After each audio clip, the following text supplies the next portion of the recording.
Hello, welcome in the room and online. My name is Katrona Suri. I'm Executive Director of the TASC Platform, Thinking Ahead on Societal Change. We're really delighted to be hosting Richard Samans and our speakers today for what promises to be a lively discussion on Richard's new book, Human-Centered Economics for Living Standards of Nations. For those of us who don't know us, the TASC Platform is a collaborative open space for connection, exploration, and innovation on topics related to the future of work and large-scale societal transformations. We work to bring a forward-looking, cross-disciplinary perspective to the challenges that are facing international cooperation today. I am not going to spend much time with you other than to say for those online, please do feel part of the event, send your questions and comments through the chat that's active in the webinar. And the same goes for everyone here in the room. We hope it's going to be a lively discussion and debate. I am delighted to introduce Cédric Dupont, our co-chair, Professor of International Relations and Political Science here at the Graduate Institute, to introduce the rest of our panelists in our event today.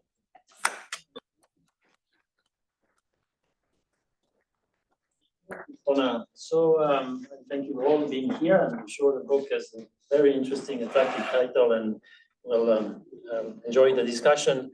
So as the chair, basically, I'm also going to moderate. I just like to start one thing. It's just one quote that struck me, in very early in the book, and just to put a bit of drama in the discussion. Richard Samans says, "Not since the Bolshevik Revolution, the Great Depression, has liberalism faced such an existential, social, and political threat." So, which is such an introduction, which I think expectations are very high. So, but we'll have. So we're very pleased to have Richard and to have. Us present his book, which is available online. So I really encourage you to read, read chapter by chapter if you don't want to read the whole book. So Richard will present the key feature, which things are the key feature in the book for about 20-25 minutes, and then we'll have two discussants.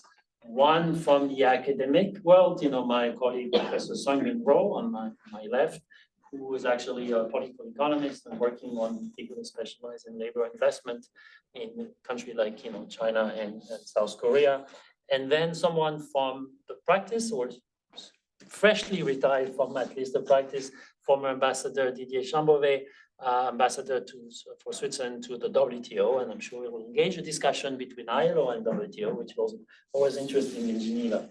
So without further ado, Richard, you have the floor. Thank you very much, Cédric. Katrona, thanks so much for inviting me here. I'm going to try to speak as loudly and clearly as I can. It's really a pleasure in our hometown here at Geneva to unveil some of this fundamental thinking. I know the Graduate Institute is an extremely interesting place for thinking about the disciplines that I cover in this book in a more integrated fashion. You do a lot of work here on economics, development, climate change, and the like. This TASC platform is dedicated to trying to stimulate and cross-pollinate thinking about where societies are headed in the 21st century and what that means for economic policy in particular. This book is a long meditation about all of those aspects. So let me try to set the table relatively rapidly, because it's a book that covers a lot of ground on some of the key arguments and actual proposals in here. A lot of books are descriptive. This book is, yes, it has some analysis that leads to some sharp conclusions, one of which you just cited, Cédric, but also makes some very concrete proposals. So let me start by saying that the book, first and foremost, is a serious look at what I consider to be, and I think societies generally consider to be, the chronic underperformance of capitalism, of our economies, market-based economies, in respect of three key dimensions: inclusion, sustainability, and resilience. And by resilience, I mean both human resilience, dignity and resilience of people, individually, but also systemic resilience, which economists give a lot of thought to. And you need not look any further And what galvanizes a lot of the attention in Geneva International, which is the SDGs, the Paris Climate Agreement, the things that our leaders have agreed to. They have made some big promises in the form of unanimously agreeing to the SDGs, Sustainable Development Goals, and the Paris Climate Agreement. And I would add, coming from the ILO, our centenary declaration for the future of work. People maybe don't think about that in public promises, but when your elected leaders, your duly designated leaders commit their countries unanimously to a set of specific goals and targets on these social, environmental, resilience, and other related dimensions, economic dimensions, I think we should be taking that seriously. And I think everyone knows that we are way behind that curve. Humanity in general, and the great majority of countries specifically in meeting those goals. And that is stirring up trouble for politics, which leads a little bit to the point that you mentioned. Troublemakers politically, and that goes for a lot of different kinds of politicians.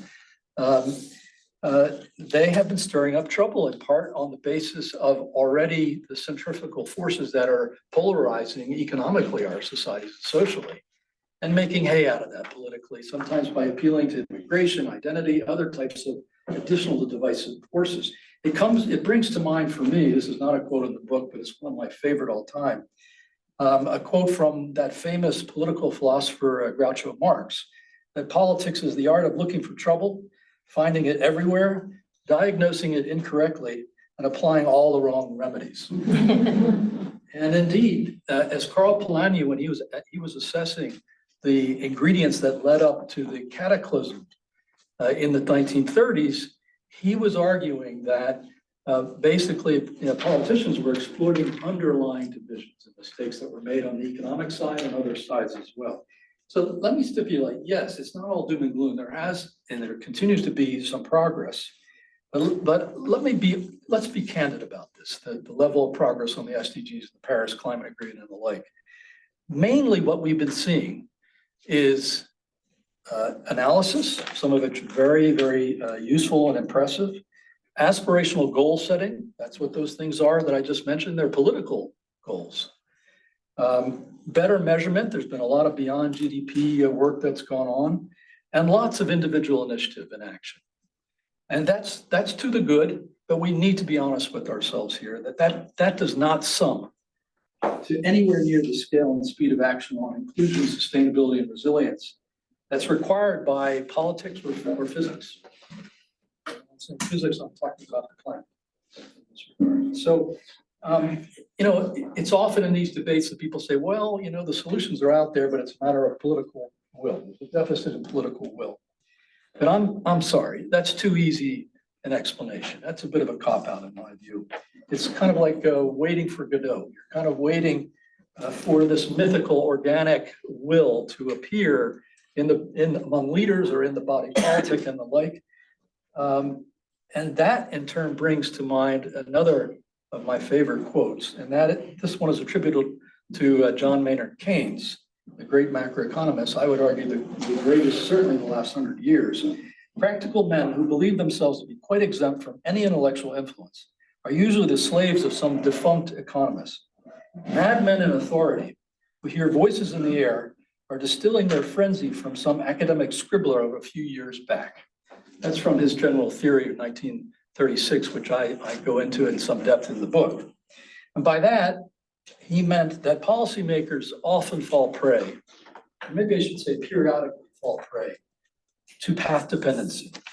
They stay wedded to outmoded frameworks of analysis as circumstances change.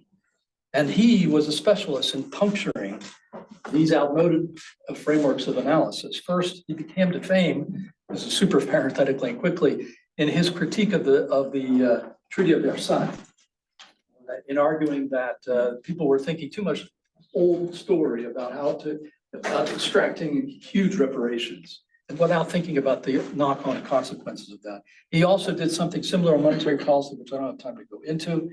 But his point here, as he wrote it at the very end of this general theory in the midst of the Great Depression, he wrote it to argue that the neoclassical thinking of impressive scholarship was inadequate to address the problems that countries were mired in the 1930s, notable huge unemployment. So it's appropriate, I think, to ask today, given this disconnect between the aspirations of societies as reflected in this unanimous agenda for more inclusion, sustainability, and resilience, and the actual pace of progress, which is essentially incremental, well-meaning, useful, but ultimately extremely incremental relative to the scale that we've committed to do and we know we need to do. It's appropriate to ask whether we're in just such a situation today and we need to kind of puncture some defunct economic thinking. And I'm not talking in black and white terms. It's not like we need to throw out the teachings of neoclassical economics, but I believe there are serious strategic hindrance to the whole liberal project because of the fact that we've been too narrowly thinking about the circumstances and too narrowly weighing, placing a priority on the neoclassical, the standard, what I call the standard macroeconomic model. That tends to think that, it's about production. It's about improving the size of the economy, the quantity of productive output, if you will. I'm not alone in thinking this. I think, many of you who follow these debates know that there is lots of argument that we need to replace neoliberalism. We've got to replace the Washington consensus. Yes, but then what follows? I have not seen much in the way of a concrete alternative growth and development model. And that's what motivated me to write the book. I've been party to a lot of these discussions in government, outside of government, and I can tell you that disconnect at a certain level intellectually is not defensible in my view. So let me cut to the chase a little bit. I believe that living standards has not been taken seriously. Economics is about what? It's not about increasing production of stuff. That may be what our tools largely are useful for applying themselves to, but the bottom line of national economic performance is improving the standard of living, the lived experience of people at the household level, I would say, which helps to make sure you focus on people. Basically, standard macroeconomics assumes that in broad diffusion of living standards improvements follows at one point or another, somehow inevitably and ultimately pretty broadly from the larger economic pie, that the application of markets, improving market signals, better resource allocative efficiency, and the like helps to bring about. And it has structurally overlooked, in my view, the critical role of a whole range of enabling institutional features of economies that are absolutely critical for enabling the diffusion of the benefits and even the process of economic growth widely at the household level and living standards. That's the bottom line argument of the book. You could argue that a super sharp, narrow fixation or focus on growth makes a lot of sense for extremely poor economies, and indeed for basically where the field was in its first 100, 150 years or so. Because if you don't have any resources in the economy, it's hard then to create, if the pie is small, then everybody's not likely to get a large piece of it. So, growth is important, and the tools that Adam Smith and his successors engineered continue to be extremely relevant. But in fact, today, in the 21st century, 2/3 of the world's poor live in middle-income countries. And therefore, in those contexts, the challenge isn't so much an overall lack of resources and economic activity as it is a failure to broadly diffuse participation in the process of production and economic activity and the benefits thereof. And then if you layer on top of that what's coming down the pipe, which is artificial intelligence and climate change, where you're likely to see significant additional churn in labor markets, people either needing to switch jobs or to reskill. And on climate change, the move to net zero, which is likely to occur in parallel with this artificial intelligence rollout across different sectors of the economy, is also naturally going to increase a lot of transitional. And so basically, Today, many countries are at least as concerned about distributional and transitional considerations, what I call the social quality of growth, as they are about the size of the economy, the quantity of growth. But that hasn't really sunk into macroeconomics pedagogy or policy practice yet. There's no formula for doing it, if you will. So we're sort of path dependent using these old frameworks, which are not wholly inappropriate, but it's a huge mistake to fixate so much on them relative to the important role that the institutions that form our social contracts in these various areas that the books go through, they deserve equal and parallel importance. And that's the sin, I think, of the current pedagogy and practice. So let me now move to some of the proposals in the book, if I give you the kind of argument, the premise. And maybe if we could, Katrona, we could go to the first slide. I'm going to move very quickly through this. I know that not everybody in here is an economist or whatnot, but the basic root mental model of growth is the aggregate production function. Even though it's been disproved as being empirically something that has predictive power, there's a huge debate about this in the mid-20th century. Nonetheless, essentially, this is the way we have been taught, and we tend to think about how to advance our economies, to improve growth, improving these factors of production, capital, labor, resources, technology, and the like. And that leads to a bigger pie, quantity of growth. Next slide, please.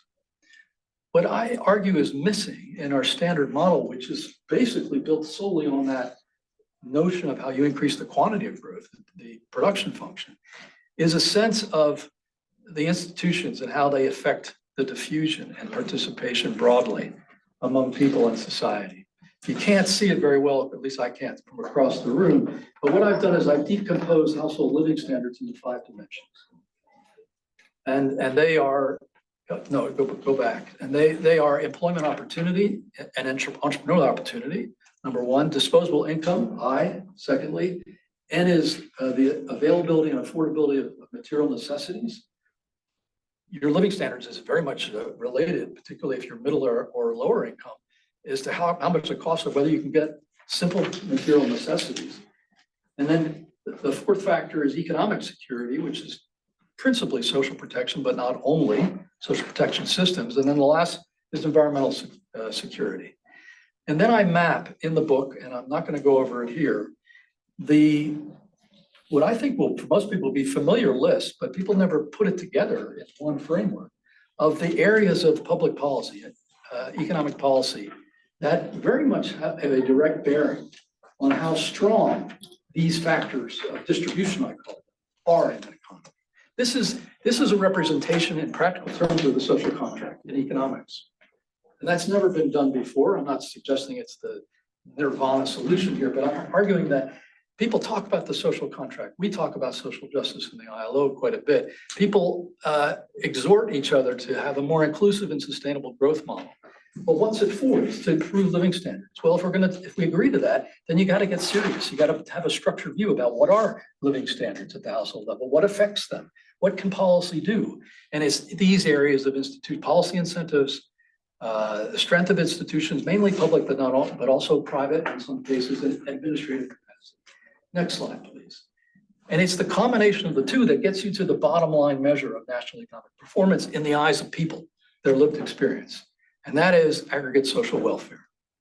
And so I call the combination of the two, the production function, aggregate production function and aggregate distribution function, markets, if you will, and factor accumulation on the left side, and institutions and policy incentives in these key areas that matter for people's living standards, the combination of the two and the interaction between them, it's that which produces social welfare, improvements, broadly speaking, in social welfare. That's the bottom line of economics. That's not what's taught in our macroeconomics courses, okay? Because the institutional element, that's sort of viewed as, well, that's a political thing.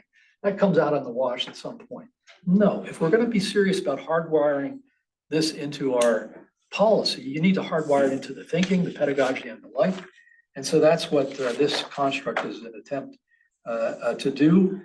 And what I like to argue is that this gives a clear picture of where economies are going. Next, you can stay on this slide. Now, just to move a little bit into what does this mean for policy? What I call the golden rule of human-centered economics is to spend as much time focusing on investing in the right side as you are in the left side.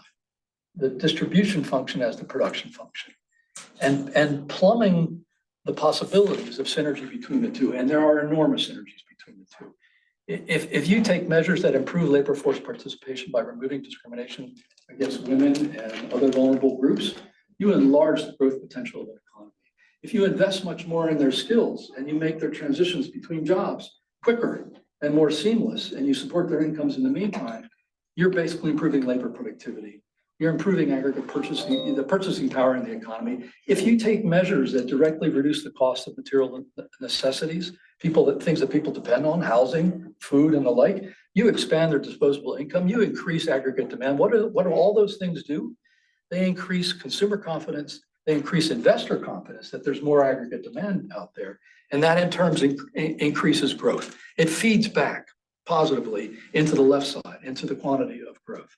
And we don't have a way of teaching that in a structural way in economics thus far, in my view. And in cabinets of governments, the chief economic advisors are really educated, either traditional macroeconomists or they tend to be financial markets people. And they're taught to think about the quantity side, the left side, the efficiency side, if you will. And so the golden rule is actually breaking that habit, puncturing that defunct element of our path-dependent thinking in the field, in the profession, and thereby helping our politicians find political will, but with a direction, instead of casting about and talking in a very broad aspirational way. Second thing I want to say as what this implies is that if you look at countries empirically and their performance in the 5 dimensions of household living standards, and you look at countries at 4 broad levels of economic development, as the book does, low income, lower middle, upper middle, and high income, and you look at their outcomes in these dimensions, and you look at their policy strength, the investment in the institutions, you find that there are widely varying performances in this regard. Countries at effectively the same level of economic development and GDP per capita terms have very different outcomes and policy practices in these areas. What does that mean? That means that they have virtually every country in the world has very considerable policy space to improve the bottom line, inclusion, sustainability, and resilience, by taking a look at what some of their peers are doing better than they are in these areas. So there's a way to make this actionable, not just theoretical. And the book provides a lot of evidence in this. To give you an example, the difference between the lowest performer and the median performer in many of these dimensions of living standards is between 3x and 6x. Huge variation, if you will. And there's countries roughly with the same amount of resources in the economy. And the difference between the median and the 80th percentile, the leading practice, between okay, good practice and leading practice is between 0.5 and 3x, if you will. So there's a lot of agency out there, but that brings me to what does that mean for international organizations? And I'll try to finish the talk here, because we're in a town where you have, a big chunk of the UN, a lot of discussion about international cooperation and governance. And so what does this mean for international cooperation and governance, particularly in respect of economics, development, environment, and the like that the Geneva institutions particularly focus on? I argue that having this 2-lens view, this aggregate production function, aggregate distribution function, the wealth of nations, productive output wealth of nations on the one hand, the living standards of nations on the other, looking at the economies through both of those lenses amounts to a Roosevelt consensus, which can replace a Washington. Washington is really focused on the left side. It's a production function strategy, improve efficiency, increase the quantity, and then hope everything comes out in the wash okay in terms of inclusion and sustainability. By looking at the economy through both of those lenses, basically you're talking about an approach that invests in institutional deepening in all these areas of the social contract that matter for household living standards, at least as much as you are on the quantity side. And that's the model that the 2 presidents, Roosevelt in the US, one Republican by the way, and the other Democrat, pioneered. And that lasted across 80 years of US political economy. across both parties and whatnot. And that was strongly influential in producing the positive synergy between mass consumption and broadening of the middle class on the one hand, and impressive growth on the other that powered the US into superpower economic status. So I'm an American, I tend to call it the Roosevelt consensus. But if you're a Brit, you could call it the Beveridge consensus. If you're a German, you might call it the Bismarck consensus. You could call it the Nordic consensus, because this two lens, institutions and markets matter equally, is sort of embodied in their work as well.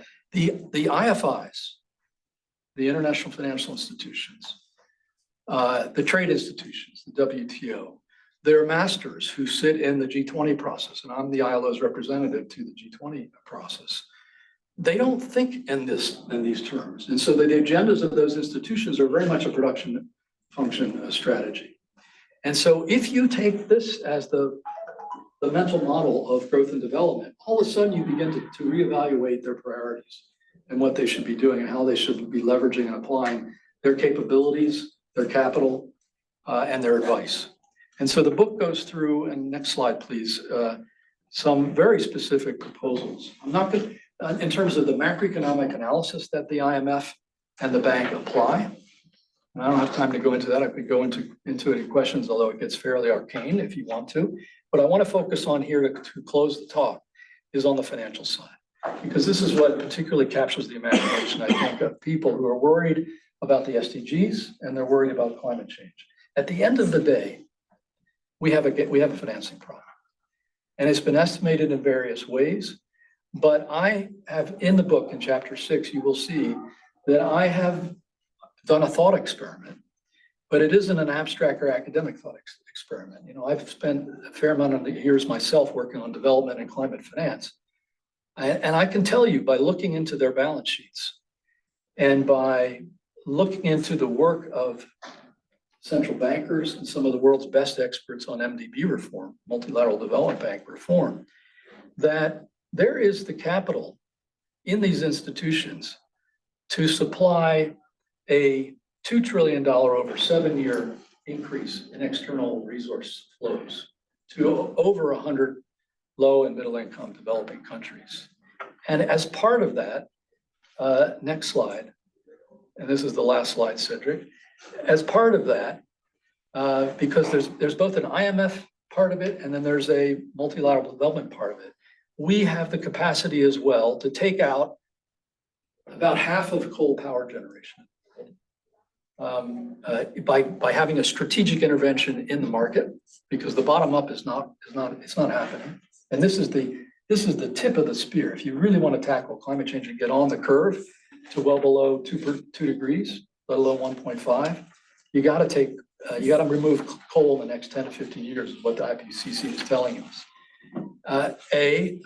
And B, significant debt relief for developing countries to get them out of their trap in this regard, where many of them are spending far more on debt service than they are on health and education, social spending, if you will, and a range of other things that maybe you can see on the screen there. But the bottom line is that this would represent a 3 to 4% of GDP increase in external flows in each year for the next 7 years to 2030, magic date, SDG date, for this 110 countries or so. And as a function of that, what does that mean? It's a huge way for them to accelerate their job creation, their move into low carbon, more sustainable ways of doing things. And it would kickstart the world economy more generally, where you see estimates of global growth now on a downward glide over the next couple of years or so.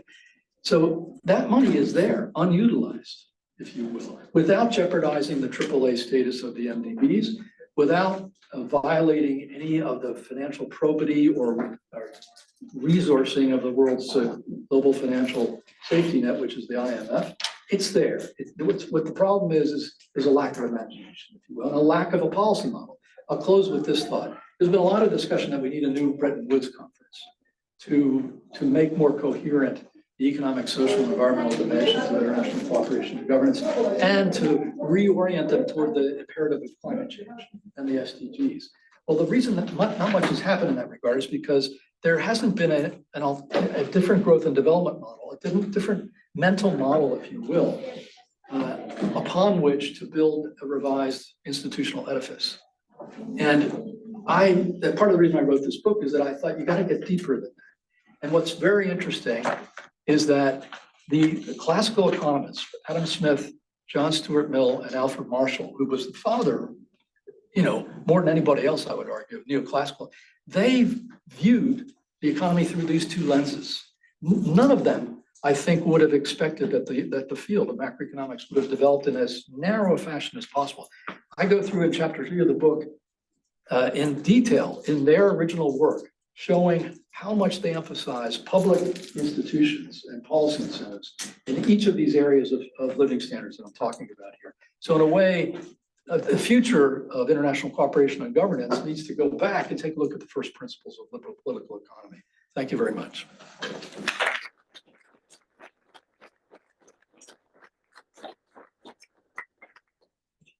Well, lots of things to discuss, and so I really encourage you to really go for the books because we're only going to touch some of these aspects tonight. So the thing that thank you. You're promoting so much political science that we should hire you as a professor in the political science department. This aside, the two. So we're going to ask the two discussant two different issues. One is to engage with the new aggregate function, social function that Rick is proposing, and he's really careful in saying it's a mental model, it's a heuristic basically model. And I've asked my colleague, Professor Rowe, to react to it also as a sake of interdisciplinary exchange, because you expand it to the social dimension, but of course you clearly say it's that people are going to measure, evaluate their the quality of their lived experience based on material interest. And so also interesting debate in the current, kind of backlash against liberalism, that you say is very existential, is also this notion to which extent, material is sufficient or whether we should go into immaterial kind of concern. So her reaction to what you put in the function and the way you actually basically, let's say, list the various elements. So SungMin, if you could really tell with that, and then I'll follow up with another question. So your reaction to this new function, which is both taking into consideration production and distribution side.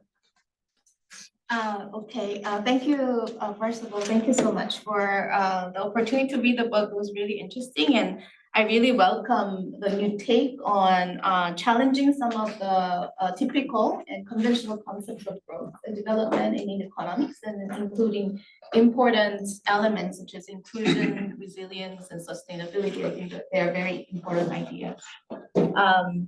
So I am actually approaching this area from a little bit of different disciplinary background. And most of my work has been looking at to what extent people form political and social grievances. So in terms of thinking about well-being, I think for me, the well-being has always been assumed in my research, well-being for social cohesion or social peace, right? So it might be a little different from other concepts of well-being, such as well-being for physical survival or well-being for other types of intention. But when it comes to thinking about what kind of well-being would actually lead to a tighter social fabric, social cohesion, and we're witnessing the failure of that in today's world, in many parts of the world. And when we're looking into, for example, the rise of right-wing populism, anti-immigration sentiment, anti-gender ideology around the world, including my work in Korea and China right now, there's a lot of discussion about which factors are more important in deciding these outcomes. One is the traditional idea has been economic and material incentive, right? Because of globalization and automation, technological change, there have been structural changes in the labor market. Some people become losers, some people become winners, as in getting a better job, getting a well-paid job versus losing a job or becoming a more precarious worker. But at the same time, recent research demonstrates that it isn't exactly about this material gain or loss, but it's more of how people understand that gain or loss from their social context. right? So in other words, it isn't much about whether I am earning more or less, but more of whether I'm being respected in the society. What is my status and position in the society? So the status anxiety has been singled out as one of the most important factors. For example, in the US, there is a book that discusses how some segments of population, due to various reasons, feel like they are outsiders in their own land, foreigners in their own land. That, of course, has relevance for all these material factors. You're losing your job becoming more precarious, but it is also connected to other non-material aspects, such as your community declining, your social network declining, public goods disappearing, your kids are hanging out in this shady neighborhood, etc. Right? So some of it is captured by some of these metrics that we see in material incentive, and some are not really. And it is understandable why this aspect is very hard to analyze, because it's also difficult to measure and compare across different social contexts, because this is very subjective and perceived sense of social alienation. So that's one part that I like to bring in. And the second part that I like to bring in is when we are talking about well-being, we also tend to focus on the production side. And of course, as you detailed in the book, focusing only on GDP is missing out all these different matrix of how we are gonna imagine a society that is growing in a sustainable way. But at the same time, we are actually faced with a reality, which is that the number of jobs, especially the number of decent jobs as defined by different metrics, is decreasing. There is increased automation, and a lot of structural changes are happening, not just in advanced economies, but also in developing economies because of inevitable global and technological shifts. So in this era, then, what should we focus on in terms of thinking about generating sustainability or sustainable growth? So there's a lot of discussion around, in this age, what is a decent job? But if we only focus on the wage level and whether it is a secure job or well-protected job, then we might be missing some of the important changes that are ongoing these days, right? One is there is huge discussion on how the job quality defined in different matrix has been declining over the years. I don't know if you read the Professor Graeber's work on bullshit jobs or pseudo work, right? There are a lot of high-paying jobs that people take in above middle income, high income countries. Those jobs are very secure, but people are completely miserable working for these jobs. And we are talking about high levels of burnout, mental health issues problem, right? So if we are talking about moving from below poverty line society to above poverty line society, is objective measures of jobs as in protection and then economic compensation are very important. But as we move beyond that ladder, there are actually other things that matter too, because we are humans and we are multidimensional, right? So in this case, in my work and in other people's work as well, we also want to think about how the economy, jobs, and society actually support multidimensional aspects of a human being, right? Not just the human being as we eat and enjoy these necessities, but also in engaging in meaningful work, engaging in something creative, etc. Right? So, but of course, there is a question of how you're going to measure this and compare across different societies. And I know this is very difficult, but that's something that we are faced with inevitably as the changes of our society as unfold. And there are also I wouldn't say radical, but a little bit more advanced discussion on, we have to really focus on work, right? There is this idea of post-work society.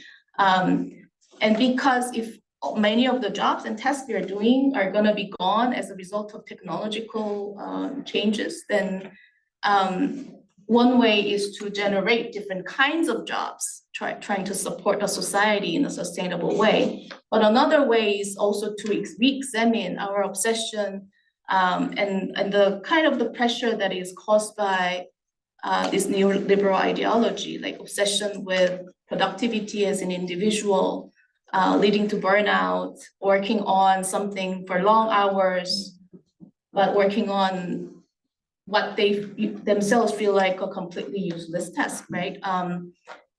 And then we need a little bit more outside of box imagination of what we are gonna do and how we are gonna evaluate a society in this post-work context.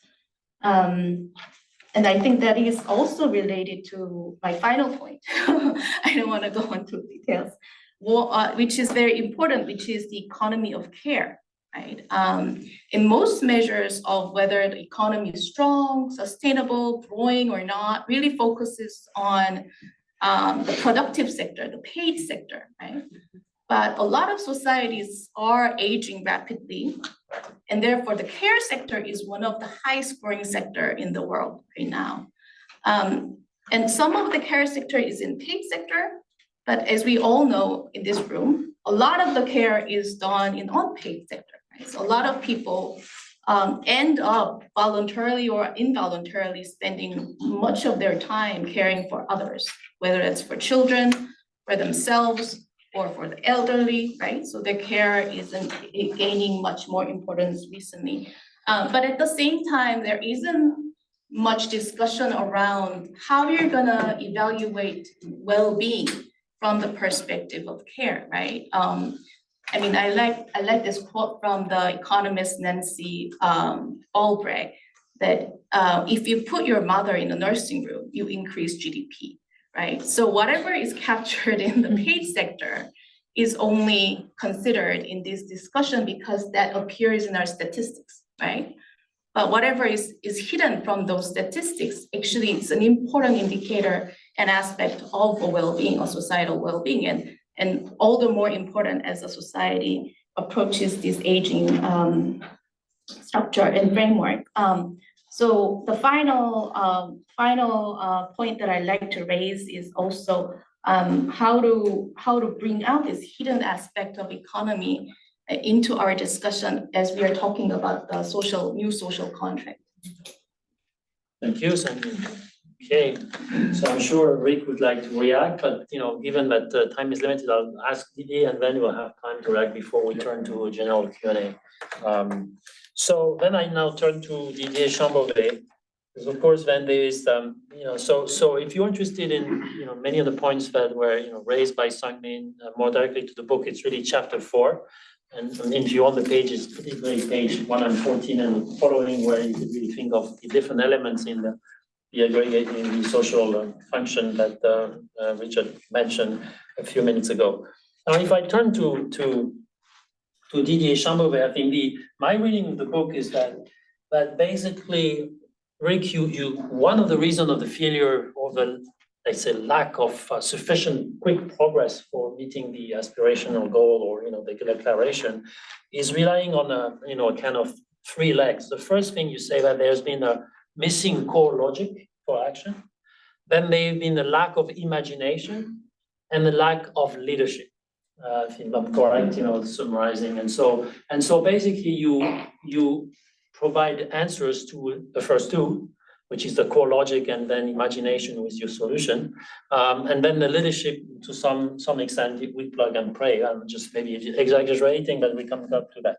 But I'd like to ask 2 questions to Didier, and then you will pick which one you want to follow up. First, whether you agree with this overall assessment of making it international cooperation and dynamics difficult with no core logic, lack of imagination, lack of leadership, and then ask you to really react to some of the response to the lack of imagination, in particular, there's several solutions that are really put on the table by Rick Samans.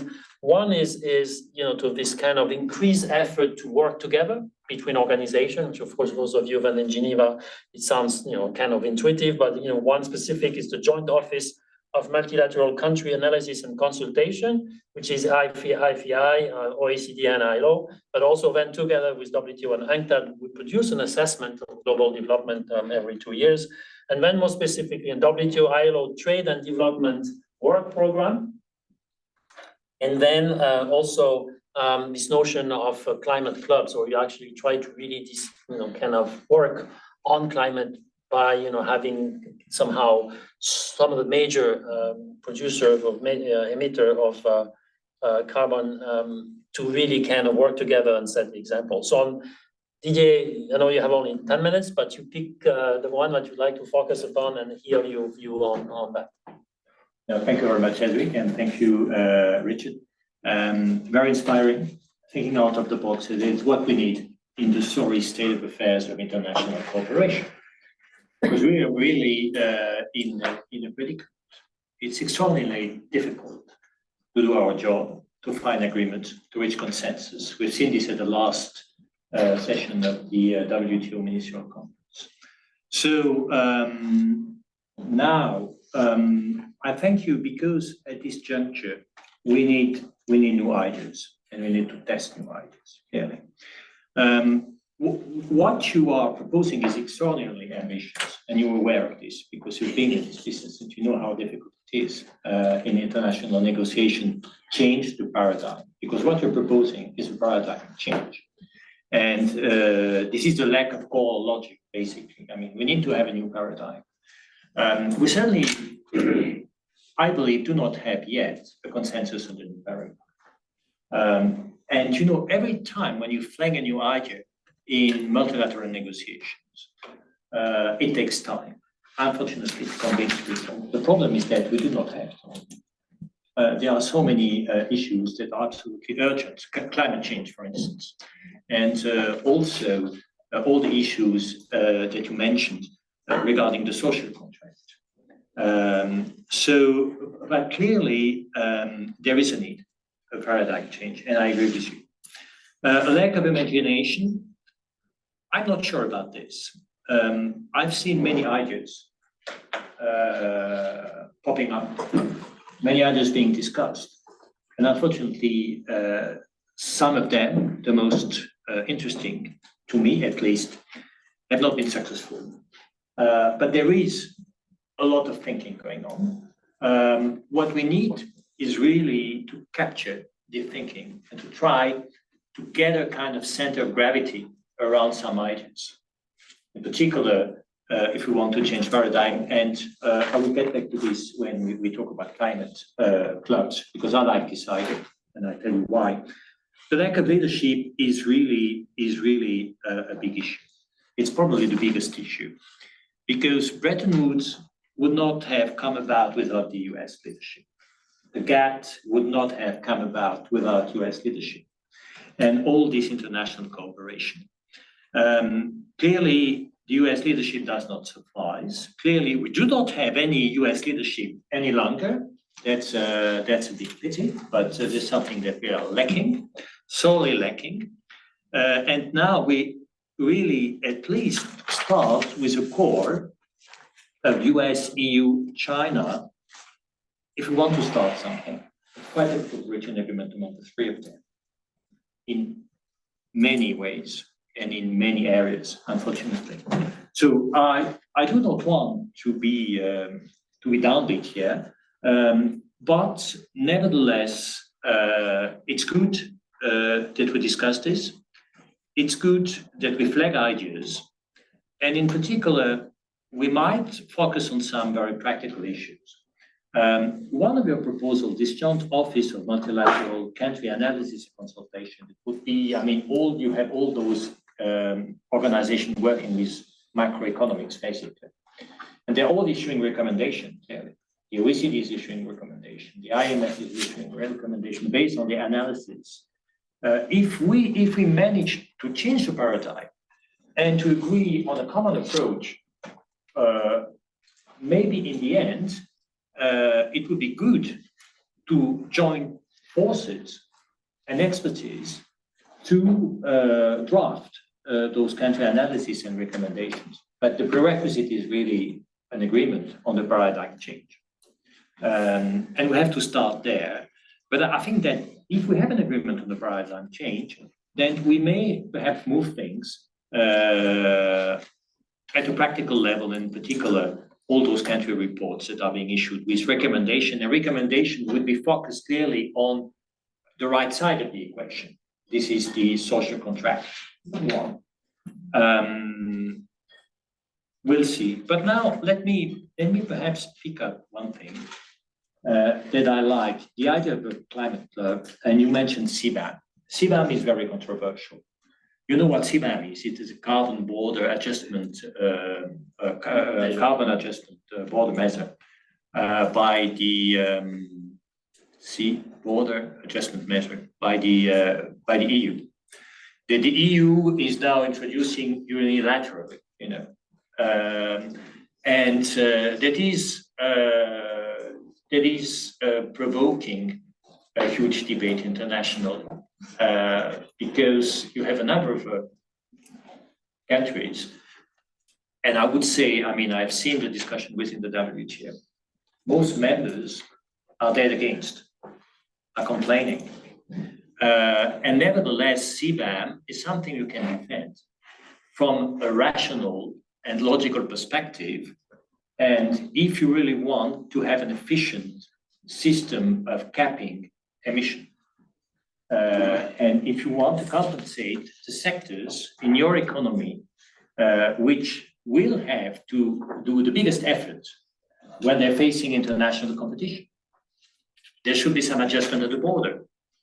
Otherwise, this may, of course, jeopardize the entire scheme, and you may miss the objective in the end. So there is a good logic behind it.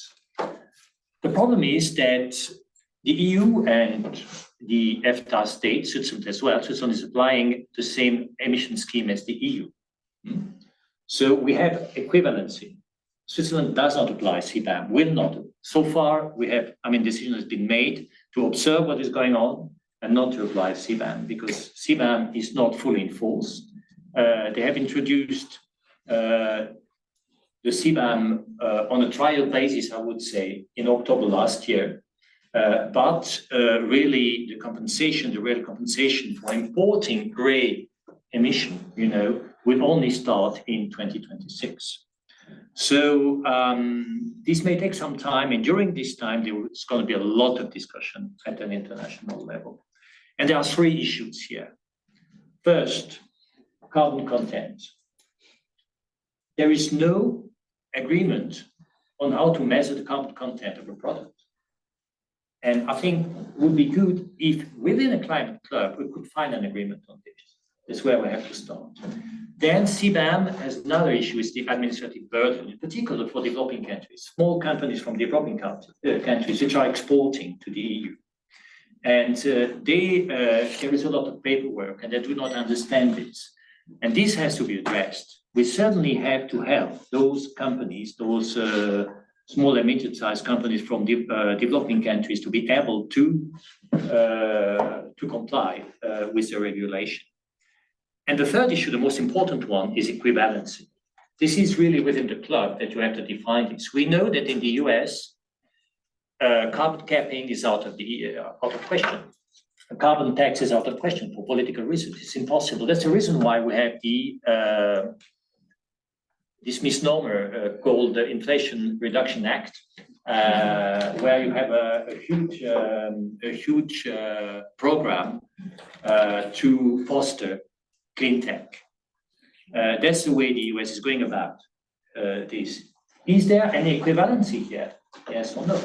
And probably in the US there are other measures. And in other countries there may be other measures, maybe other measures in China as well. They may make an effort. So obviously, if we really want to make an improvement on the right side of the equation, the social contract there, I mean, and to address climate change efficiently, we should avoid a trade war just because of CBAM. It would be a disaster. So clearly, we will never have a consensus on a multilateral level on such a climate club. It will not work at WTO, but we need to start with a smaller group of countries, I would say. And at least we need to have the US, depending on the outcome of the presidential election, might not happen, okay? We need to have the EU and we need to have China as well at the same table. And then we have the center of gravity. It's what I mentioned before. And we will attract others. Clearly, Switzerland and other Western European countries, they will participate in this. Canada will be there, Australia will be there, and others, and certainly emerging countries as well, Latin American countries. But we need to form this center of gravity. And I think the idea that we're putting forward, that we agree on what equivalency is for all this full range of measures that can be introduced just in order to avoid climate change and to combat efficiently climate change. This would be already a good start. And I think it's an idea worth pursuing. And I mean, how successful can we be here? Very much depends on the outcome of the upcoming American election. But I think there is a potential. There is a potential, and I hope that that an initiative will be undertaken in this area. So just to finish, and before the discussion, you mentioned John Maynard Keynes. I like him very well, but you know he's been vindicated. He thought out of the box. He broke away with previous macroeconomics. He was revolutionary, but he's been vindicated because after the Second World War, all macroeconomic policy was Keynesian until the stagflation of the 70s, where we have to change. But what is important is that we have to adapt the prevailing thinking to the circumstances of the time. And that's what you're mentioning here. Rick, thank you. Thank you.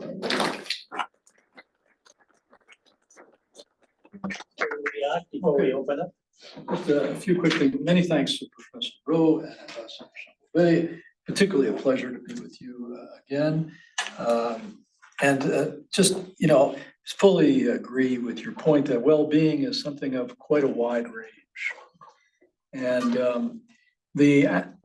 I have, because I'm really aiming this at the economics profession, both the policymaking and the academic community, I have taken a material well-being frame.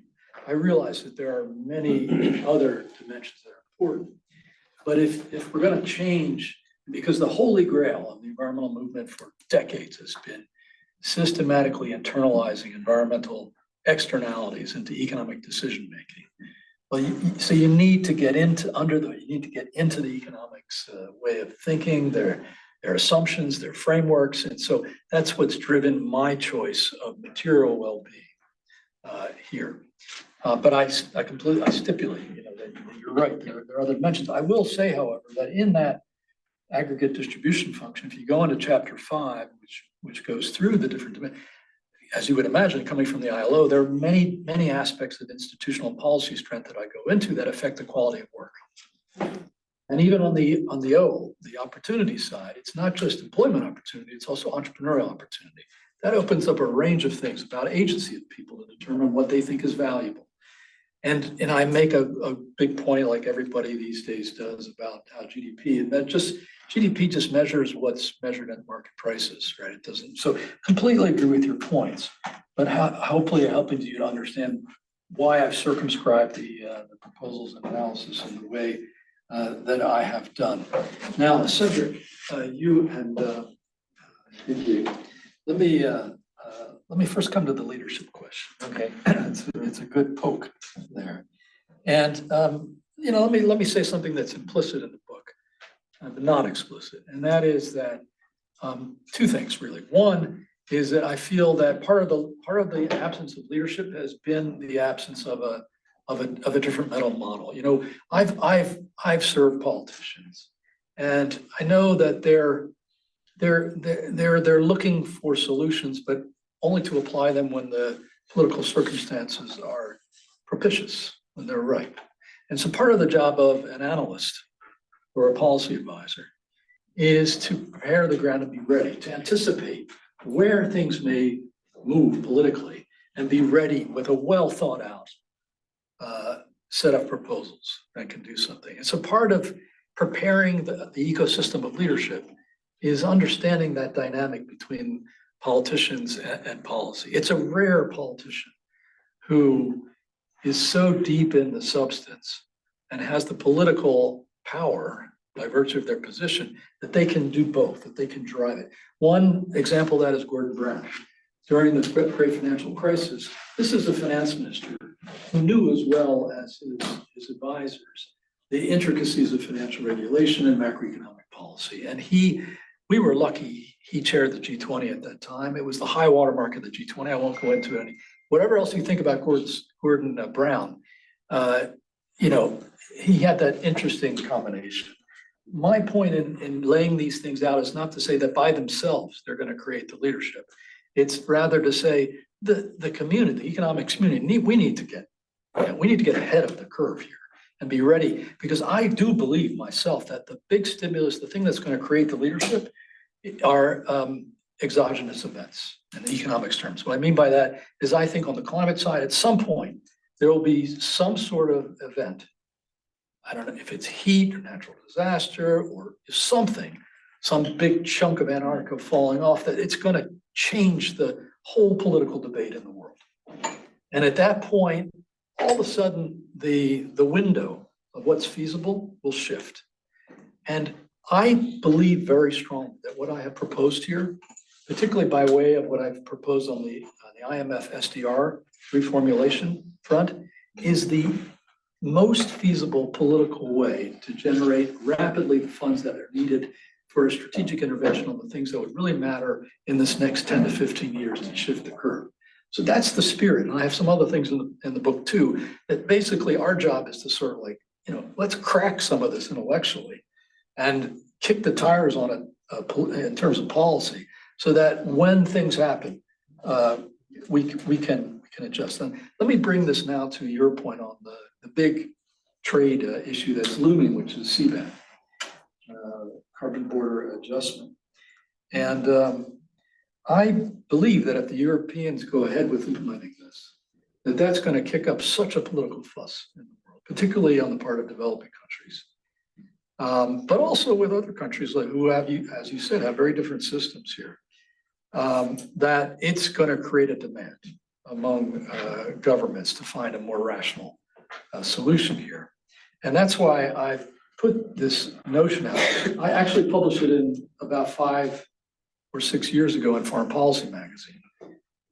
There needs to be some analytical process that has, a way methodologically of estimating the rough equivalence of effort through, explicit and implicit approaches to try to embed a carbon price in incentives in an economy. And the OECD has begun to do that. They have an initiative in this regard. And the best hope is that initiative really comes up with a good methodology, and that's the methodology is accepted. And then that can form the basis of a group of countries agreeing on the rough equivalency of effort as a function of that internationally agreed methodology. That would then lead, I think, to the next step with developing countries in mind, is that, in the WTO, as you know, we have this notion of critical mass agreements. And it means that the parties are those that have the most production, the most direct effect on whatever the negotiation is being. And they agree, and if there are about 80% or plus of them who matter for that particular market, in this case, it would be carbon emissions, industrial carbon emissions in a series of the energy intensive products, then they would just say to developing countries, okay, since we, the big players, we're agreed we're going to play by the same set of rules, we're not going to impose this on you very, very incremental, marginal producers in this area. And that way allow developing countries, that's one way of approach, a rational way of common and differentiated responsibility in a regime that deals with the carbon border adjustment mechanism. But I won't get into further detail, but the point is that we need to solve not only the equivalence among the major industrial powers, we also need to think about developing countries and creating the space for them. because they're not responsible for the overhang of emissions in the world right now. So I believe, back to the leadership point, that right now, no, you're not going to get agreement on something like this, but you need to start the debate. And I would say last point on trade is on the social and trade dimensions. I've also put out a bunch of ideas for several years and developed them further in this book as I did on the CBAM side. That basically the future of a more inclusive approach to trade is to help people understand, and the WTO and the ILO should lock arms on this and communicate it jointly at the top level. And I've told this to both the DGs of the two organizations, that basically inclusive trade is about pursuing this investment in domestic institutions and all these areas that matter at the same time as your market openings. And that's what's needed. And the development cooperation world, the development cooperation agencies should fund that in large measure. And that would be true policy coherence in this regard. And that's how trade and decent work could go hand in hand. But we need to connect the dots in the cooperation and governance arena in this regard. The good thing is that whereas the EU is kind of a fly in the ointment, a bit of a problem on the carbon border side, it's actually taken a very interesting initiative lately on this side of things, in which they put out a proposal, as you may know, to try to reinvigorate the deliberative function of the WTO by starting discussions, not standard setting, not rulemaking, but discussions on how to connect the dots better among certain areas of policy. And this is one of them on the distributional side. And I interpret that as trade and decent work. And I participated in some discussions with ambassadors that they've convened about that. And they really have a very interesting initiative I commend to your attention in this regard. It's in the very early stages, but it's hopeful. So let me stop there. Okay. Let's open then. So discussion. Question, comment? Yes, in the back.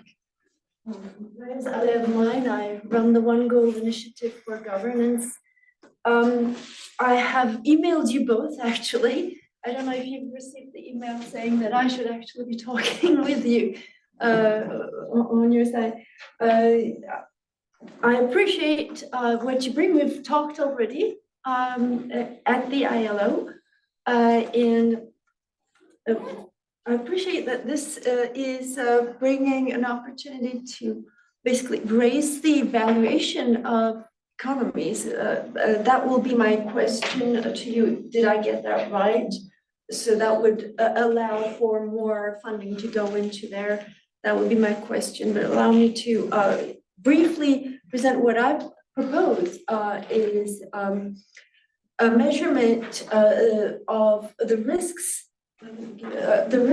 that apply to our functions, to the human functions, so that this set of risks in context at a specific time with specific scenarios and the selected strategy to deal with all of these possibilities at the same time within the leeway that we have at present time.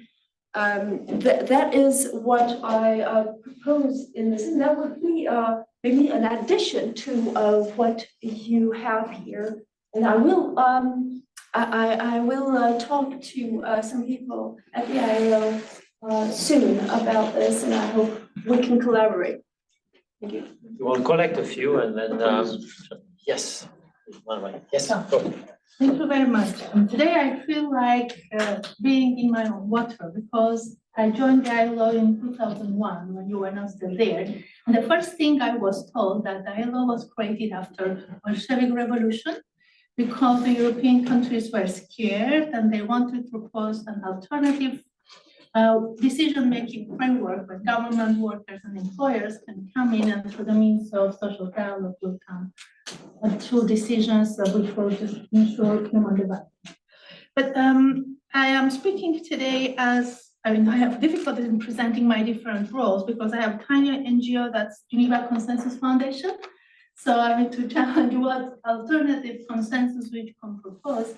In my second book, I propose precisely a shift from Washington consensus to Geneva consensus And I'm delighted to share with you that it won an award last year, Professional and Scholarly Example Project. So I'm a mathematical economist, so I read with great interest. I even printed those pages from your book to speak about the function and all the all the indicators or factors you would like to cover. And I was very pleased to, not pleased, I was interested to read that. First, you mentioned that it's not a mathematical function. And then you were calling, stating that, that there is a huge expectation of the research in the ILO once the data is available to be able to create this input output framework and possibly come up with a multidimensional indicator and index making the reference to your earlier work. So my question was precisely, where do you stand in terms of that empirical work? Okay, the third one, and you can be as brief as possible. Yes. Sure. Thank you very much. Good evening. I'm a former student of the Institute, 2005, very interested to be here.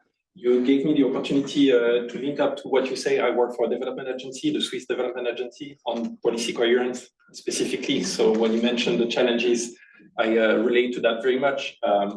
However, if you could point out to a few levers of change, because some of the solutions that you're suggesting, you need the involvement of the other branches of the government. And I mean, development agencies aren't all powerful. They have to convince the Ministry of Economy, the Ministry of Finance, ultimately the government to change their involvement in some policies. And we see a shift in the way we monitor development impact from production to consumption, thanks to the discussion on climate change, what is the impact of my country on other countries, specifically environmental, that we can see and measure.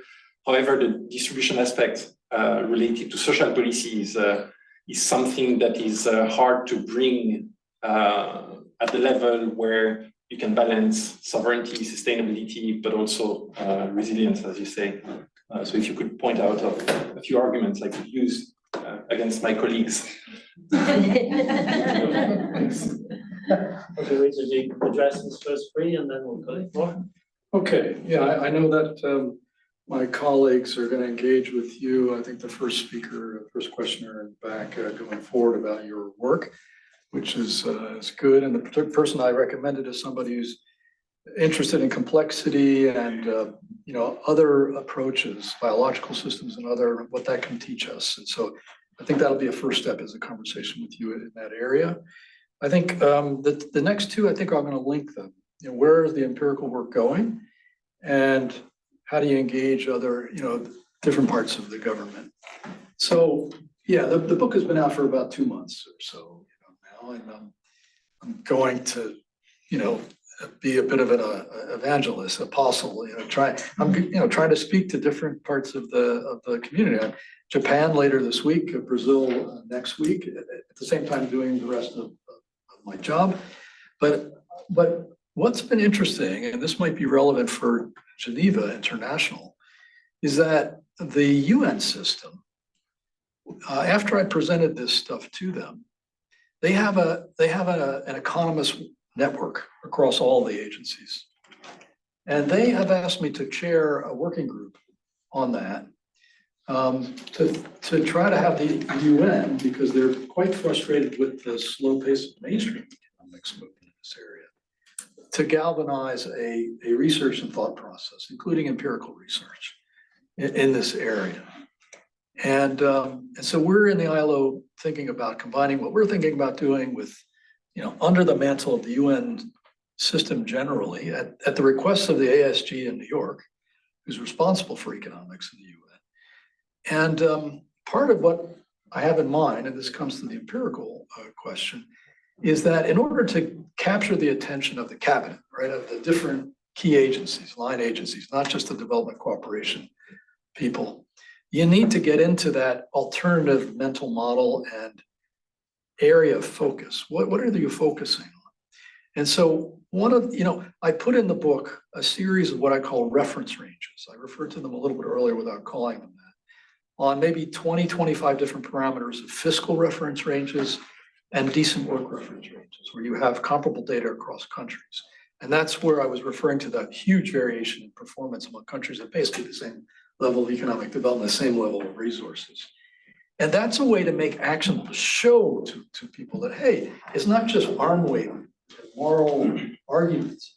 Actually, there's huge unutilized policy space here to do what your politicians say they want done, which is more social inclusion, much faster progress on sustainability, much more improvement in dignity and resilience of people at the individual level. Look at these concrete empirical numbers and the variation among them at the same level. It's not just about income.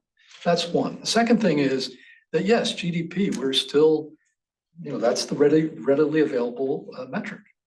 And that my colleagues and I think that we might take that aggregate distribution function and come up with a compositing indicator on household progress, broad-based progress in household living standards.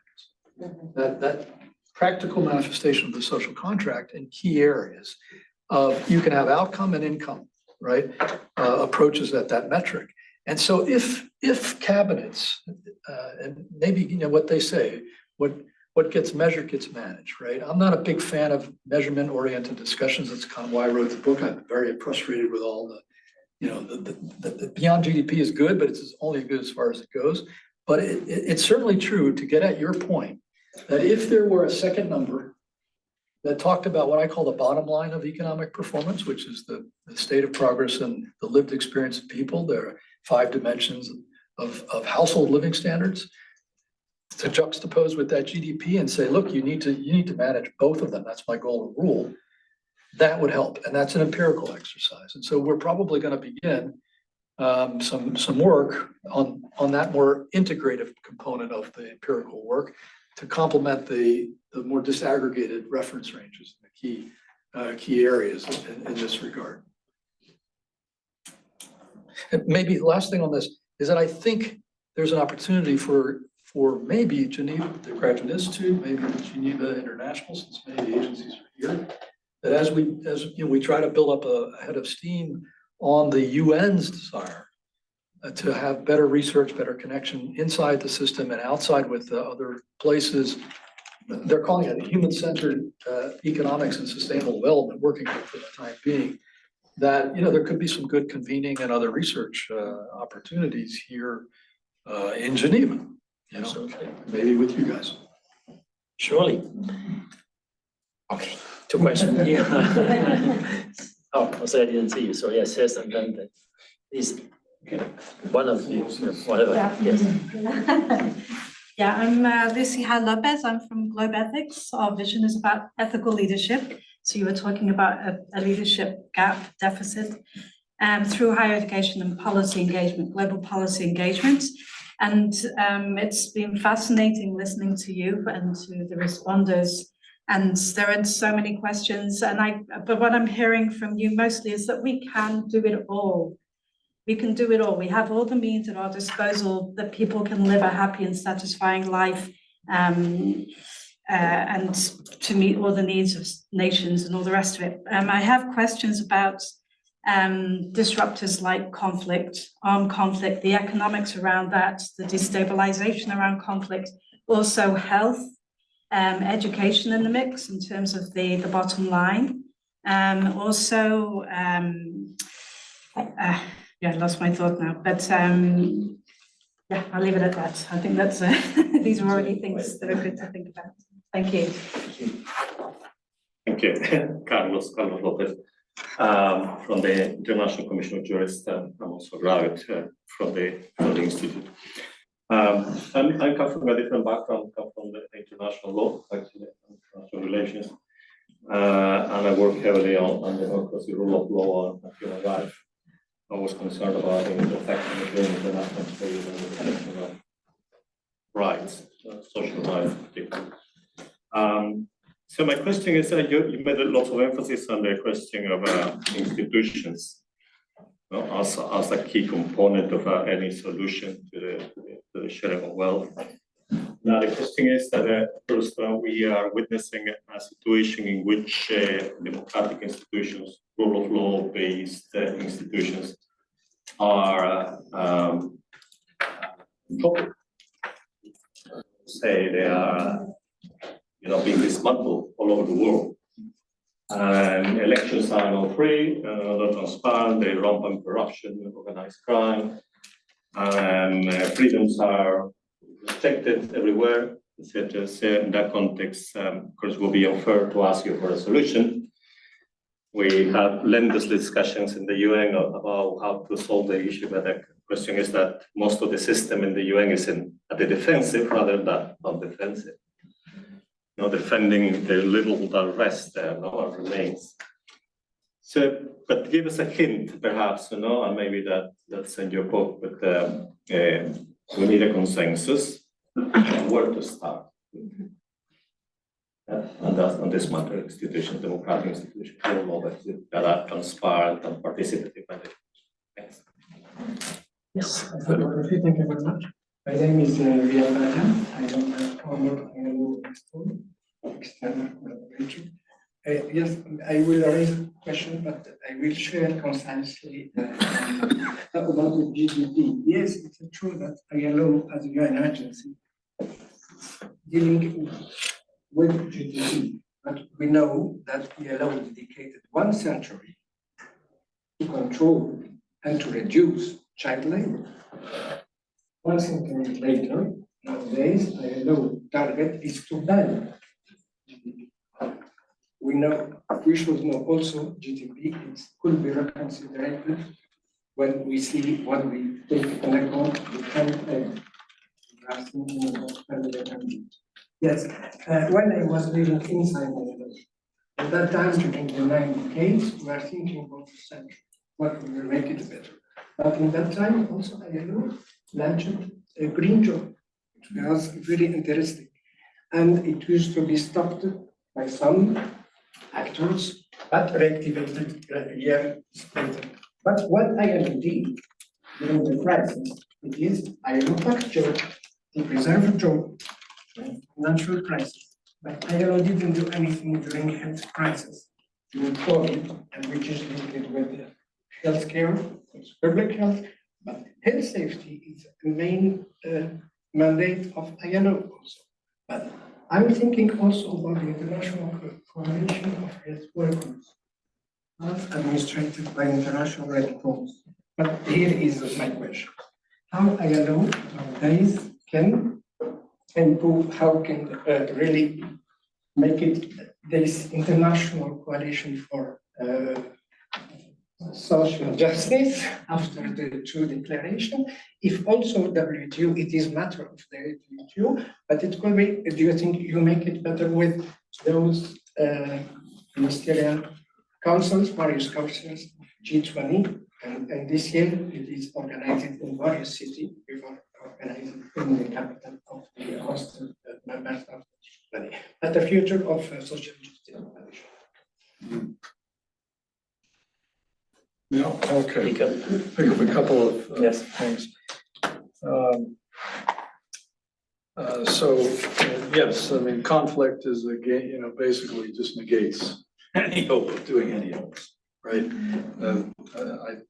I couldn't agree more. Let me though go to the international law point. There's an argument in the book which I didn't cover in my opening comments, where I go through the international legal basis for the rights that people have to employment, to an adequate standard of living, to safe housing and shelter, if you will. These rights are in the Universal Declaration, yes, but then they were enshrined in the International Covenant on Economic, Social, and Cultural Rights in the 1960s. And 60, 70 countries or so ratified that covenant. So they are committed to the progressive realization of these various economic, social, and environmental rights. In other words, they're committed to build and deepen the effectiveness of their social contracts to give effect to those rights under international law to their populations. And yet that whole world, the international legal and human rights world, is like and the economics profession, they're like two ships passing in the night, I say in the book. And it begs the question, were those just basically political exercises? Or, did our countries, our elected leadership, sign those things and take them seriously. And so I argue that what I'm talking about here is an attempt to reconcile international legal rights that people have, that governments have conferred on the one hand, and the way we think about and organize our economies, because there has been this disjuncture, this disconnect for a long, long time. Because the economists, very focused on that quantity of growth and the factor accumulation and market signals to improve resource allocation efficiency and the like. So I think about the legal side of this in this. Now, you were asking a slightly different question, which is the erosion of rule of law and the erosion of respect for human rights. And and I guess we're getting to the end of the session, so maybe this is a good philosophical point to leave this on. And that is that I'm worried about, part of the reason I read the book is I'm worried about the prospects for the liberal tradition in this century.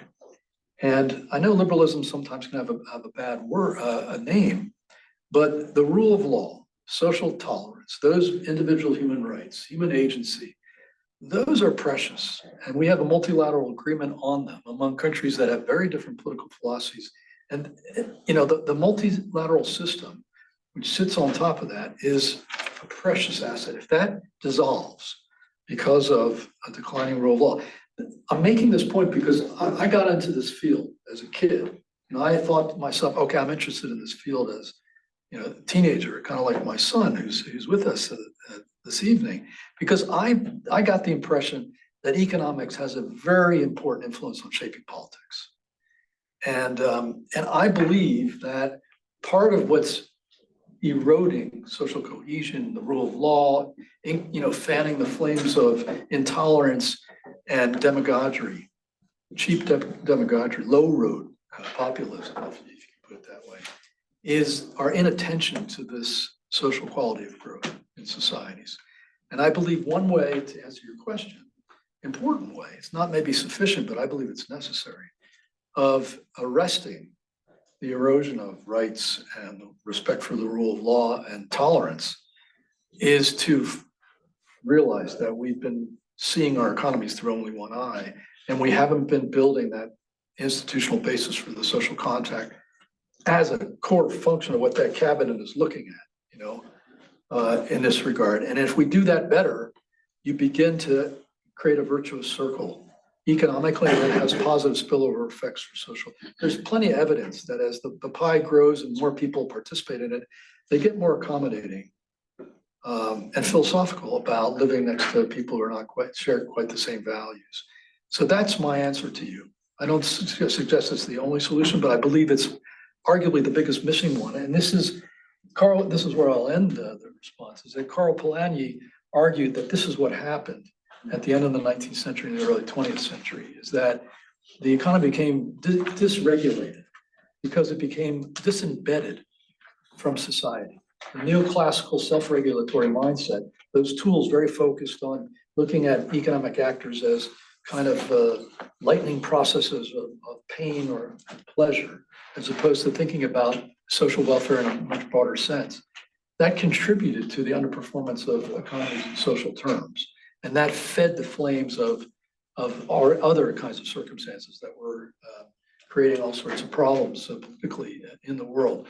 I think there's a realistic prospect that the huge transformations from climate change and related environmental degradation on the one hand, and algorithmic automation, and AI on the other, we estimate that that's going to increase the churn in labor markets, which is another way of saying people being disrupted one way or another by 10 to 20% of the labor market going forward. That's our best estimate. If you layer that on top of the huge transformation and disruption from climate change in all sorts of countries, you have the ingredients of another great transformation, Polanyi's term for what his analysis was in the 30s. And if we fail to take heed his warning, which was that sometimes you got to get beyond liberal high principle and understand kind of what matters for people and lived experience. If we miss the boat on that again, and we just missed it in the digitalization and globalization past 20, 25 years, by the way, we didn't do a very good job of focusing on this stuff. If we miss the boat again this next round, I worry about the future of the liberal tradition and the multilateral system in which it's built. And that at bottom is kind of what motivated me to write this book. And I'm going to close with one more quote for you. And that is, amazingly, Keynes, near the end of his life, wrote a letter to Friedrich Hayek, who was really the intellectual godfather of what people today call neoliberalism. And he wrote in his letter to Hayek, your greatest danger ahead is the probable practical failure of the application of your philosophy in the US in a fairly extreme form. So in the late 1940s, he predicted to exactly the discussion we're having today. The great puncturer of outmoded thinking, defunct economic thinking, was already back in those days arguing for the kind of discussion we're having here today. And with that, many thanks, Cédric, and colleagues at TASC and Catriona. This has been a wonderful opportunity to be with you tonight. Wow, it was our pleasure. Thank you. So,